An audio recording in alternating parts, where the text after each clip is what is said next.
Get ready. Do these security basics now, because online criminals will be even more aggressive next year. After the year we've had, do you need any more convincing that your personal information is constantly being exposed to hackers? It wasn't just the Equifax hack, which leaked 145.5 million social security numbers, or the WannaCry ransomware attack that locked up our computers and demanded a ransom paid in bitcoins. Even the security software on millions of our computers became suspect when, for example, the US government banned the widely popular Kasper Skylab software over concerns about connections to the Russian government. And experts made us question whether we can trust the invisible systems that connect our devices to the internet, like Wi-Fi. But as scary as all this news is, I don't recommend putting your fingers in your ears and chanting "fa la la la" until the next hack, though sometimes I'm tempted to do that myself. The good news is that even as things get worse, you can still do a lot to protect yourself from many types of cyber attacks. In fact, it's because these trends aren't likely to turn around in 2018 that you should do all of the following. Sound like too much work? You should really carve out some time for this stuff.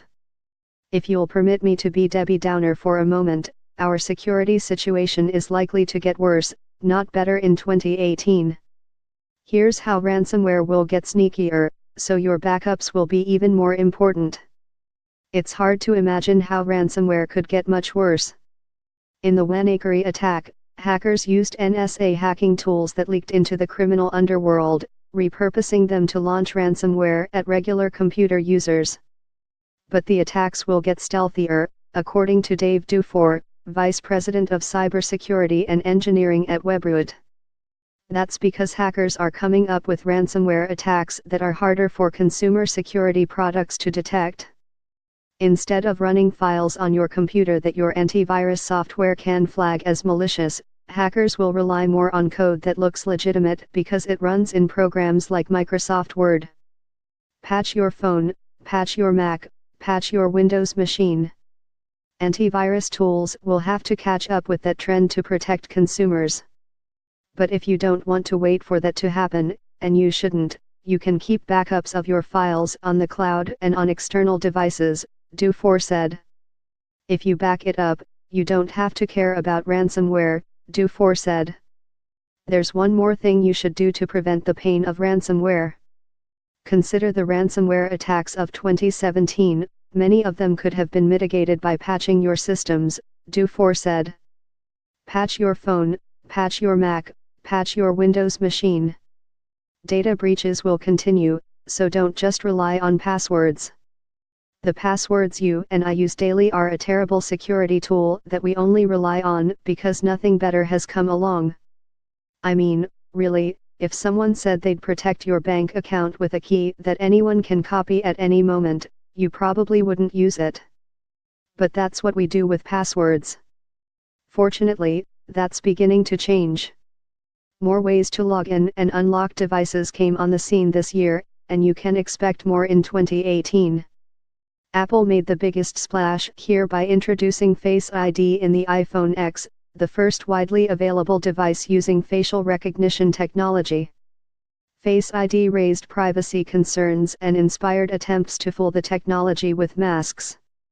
But if users find it as simple and intuitive to use as Apple's Touch ID fingerprint system, it will add your face to the list of biometrics that can lock down your accounts. Better security is getting easier. There's another tool for keeping your accounts secure that's getting safer and easier to use, though it's not quite as futuristic and sexy as a 3D scan of your face. It's called two-factor authentication.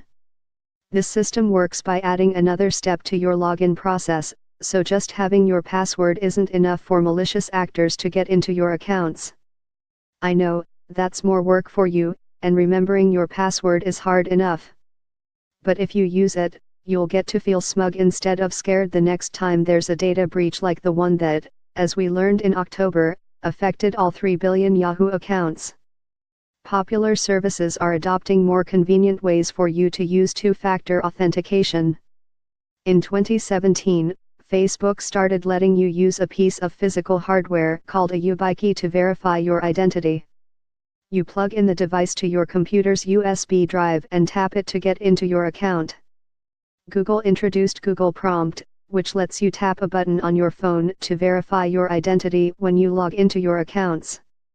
That's way easier and safer than the industry standard of years past, which was entering in a one-time code sent by SMS to your phone. Security software is still your friend.